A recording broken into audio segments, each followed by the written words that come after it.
അല്ല, ഇന്നത്തെ പത്രസമ്മേളനം തന്നെ ക്യാൻസൽ ചെയ്തിരിക്കുകയാണ്. കേരളം ഒന്നടങ്കം യഥാർത്ഥത്തിൽ രാഹുൽ രാജിവെക്കണം എന്ന ഡിമാൻഡിലേക്ക് എത്തിയിരിക്കുകയാണ്. പെരുമഴ പോലെ ഇതുപോലെ ഒരു സംഭവം സ്ത്രീപീഡനവുമായിട്ട് ബന്ധപ്പെട്ട് കേരളത്തിന്റെ ചരിത്രത്തിൽ ഇന്നേ വരെ ആരും കേൾക്കുകയോ ഇതിനു മുമ്പ് വാർത്തയാവുകയോ ചെയ്തിട്ടില്ല. അത്ര ഗൌരവതരമായ രീതിയിലുള്ള എന്ത് പദമാണ് ഉപയോഗിക്കുക എന്ന് പറയാൻ സാധിക്കില്ല.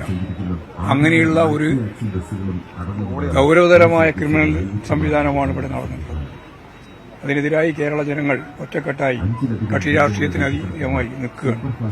സ്വാഭാവികമായിട്ടും ഇന്നല്ലെങ്കിൽ നാളെ രാജിവെക്കേണ്ടി വരുമെന്ന കാര്യത്തിൽ യാതൊരു സംശയമില്ല. രാജിവെക്കണം എന്നുള്ള നിലപാട് ഉറച്ച രീതിയിൽ തന്നെ CPIM ഉൾപ്പെടെ പറഞ്ഞു കഴിഞ്ഞു. ആരോപണമല്ലല്ലോ ഇത്. അതാണ് നിങ്ങൾക്ക് മനസ്സിലാവാത്തത്. മനസ്സിലായി. ആരോപണമല്ലല്ലോ ഇത്. നിങ്ങൾ ഇതുവരെ പറഞ്ഞുകൊണ്ടിരുന്നത് മുഴുവൻ ആരോപണമല്ലേ? ഇത് ആരോപണമല്ലല്ലോ. വസ്തുതാപരമായ തെളിവുകൾ ലോകത്തിന്റെ മുമ്പിൽ നിരന്നിരിക്കുകയാണ്. ആ നിരന്നിരിക്കുന്ന തെളിവുകൾ അടിസ്ഥാനപ്പെടുത്തിയിട്ട് നിലപാടുകൾ സ്വീകരിക്കണം എന്നാണ് ഇപ്പം ഞങ്ങൾ പറഞ്ഞത്. അല്ലാതെ ആരോപണം അടിസ്ഥാനപ്പെടുത്തിയിട്ട് രാജിവെക്കണം എന്നല്ല. ആരോപണം മാത്രമേ ഉണ്ടായിരുന്നുള്ളൂ. കുറ്റപത്രം അത് കോടതി തെളിയിക്കട്ടെ. അത് കുഴപ്പമില്ല, നമുക്ക് അപ്പം ആലോചിക്കാം. ഇത് പുതിയ കീഴ്വഴക്കം. ഇങ്ങനെ ഒരു സംഭവം ഇതിന് മുമ്പ് എപ്പം ഉണ്ടായിട്ടുണ്ടോ? ഇതുപോലെ ഉണ്ടോ? ലോകത്തിനുണ്ടായത് എനിക്കറിയില്ല. ഇവിടെ കേരളത്തിൽ ഇതേവരെ ഉണ്ടായിട്ടില്ല.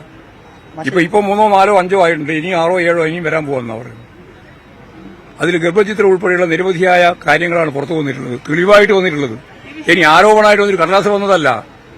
അപ്പോൾ ലോകം മുഴുവൻ കണ്ടുകൊണ്ടിരിക്കുന്ന ഇത്തരത്തിലുള്ള തെറ്റായ നിലപാടിനെ, ക്രിമിനൽ സംവിധാനത്തെ എങ്ങനെയാ ഇതിനൊക്കെ ഒരു മനുഷ്യനെന്ന രീതിയിൽ പറയാൻ പറ്റുക? അത്ര വൃത്തിഹീനമായ ഒരു നിലപാട് സ്വീകരിച്ചിട്ടുള്ള ഒരു MLA രാജിവെക്കല്ലാതെ വേറെ എന്ത് ചെയ്യണമെന്ന് താങ്കൾ പറയുന്നത്?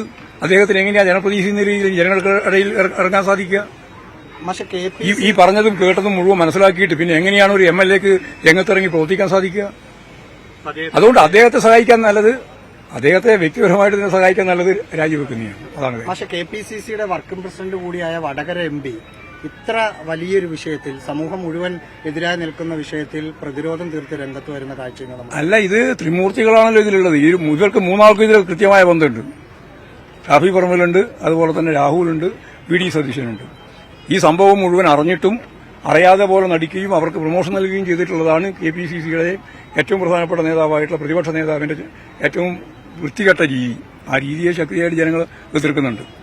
അത് കോൺഗ്രസിന്റെ അകത്ത് തന്നെ, CPIM ഇടതുപക്ഷ പാർട്ടികൾ മാത്രമല്ല, കോൺഗ്രസിന്റെ അകത്ത് തന്നെ അതിശക്തിയായിട്ടുള്ള വിമർശനവും അതുപോലെ തന്നെ ശക്തിയായ രീതിയിലുള്ള ഈ രാജിവെക്കണം എന്നുള്ള ആവശ്യവും ഉയർന്നു വരികയാണ്. അതുകൊണ്ടാണ് ഞാൻ ആദ്യം പറഞ്ഞത് കോൺഗ്രസ് തീരുമാനിക്കട്ടെ എന്ന് പറയുമ്പോൾ കോൺഗ്രസ് തീരുമാനിക്കുന്നില്ല എന്ന് തീരുമാനിച്ചപ്പോഴാണ് ജനങ്ങൾ മുഴുവൻ ശക്തിയായിട്ട് മുമ്പോട്ടേക്ക് വന്നിട്ടുള്ളത്. അപ്പോൾ രാജിവെക്കല്ലാണ്ട് വേറൊരു വഴിയും ഇനി രാഹുലിന്റെ മുമ്പിലില്ല.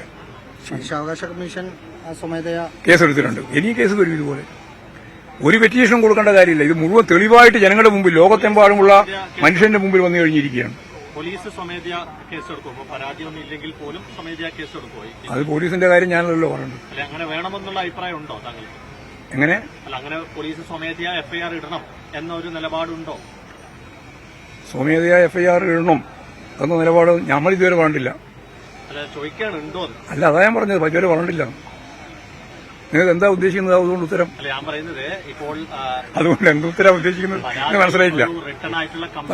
പരാതി ഇല്ലാതെ തന്നെ പോലീസ് നേരിട്ട് അപ്പോ പരാതി പറയാൻ ഈ ഇരകളായിട്ടുള്ള സ്ത്രീകൾ രംഗത്ത് വരുന്നില്ലെങ്കിൽ പോലീസ് സ്വമേധ്യാ കേസെടുത്ത് അന്വേഷിക്കണം എന്നൊരു നിലപാടുണ്ടോ എന്നാണ് എന്റെ ചോദ്യം. ചരിത്രത്തിൽ ഇന്നേ വരെ ഇതുപോലെ പീഡനവുമായിട്ട് ബന്ധപ്പെട്ട് സ്ത്രീകളുടെ പരാതികൾ ഓരോന്നോരോന്നായിട്ട് TV വന്ന ഏതെങ്കിലും സംഭവം കേരളത്തിൽ ഇതിനു മുമ്പുണ്ടായിട്ടുണ്ടോ? പറ, ഏതെങ്കിലും സംഭവം പറ ഉണ്ടെങ്കിൽ. ഇല്ല, ഉണ്ടായില്ലല്ലോ. അല്ല, ഉണ്ടായില്ല. അതിനാദ്യം ഉത്തരം പറ. എന്റെ സുഹൃത്തെ, നിങ്ങൾ ആരെയോ സഹായിക്കാൻ വേണ്ടി, നിങ്ങൾക്ക് പരസ്യമായി സഹായിക്കാൻ പറ്റാതെ കൊണ്ട് ആരെയോ സഹായിക്കാൻ വേണ്ടിയിട്ടുള്ള പരോക്ഷമായ ചോദ്യമാണല്ലോ ചോദിച്ചുകൊണ്ടിരിക്കുന്നത്. ആ പരോക്ഷമായ ചോദ്യത്തിന്റെ ഭാഗമായിട്ടാണ് ഞാൻ പറഞ്ഞത്. ആരോപണം ഞാൻ പറഞ്ഞില്ലേ. നിങ്ങൾ ഇടക്കിടയ്ക്ക് ഇങ്ങനെ ആരോപണം എന്ന് പറഞ്ഞുകൊണ്ടിരിക്കുന്നുണ്ട്.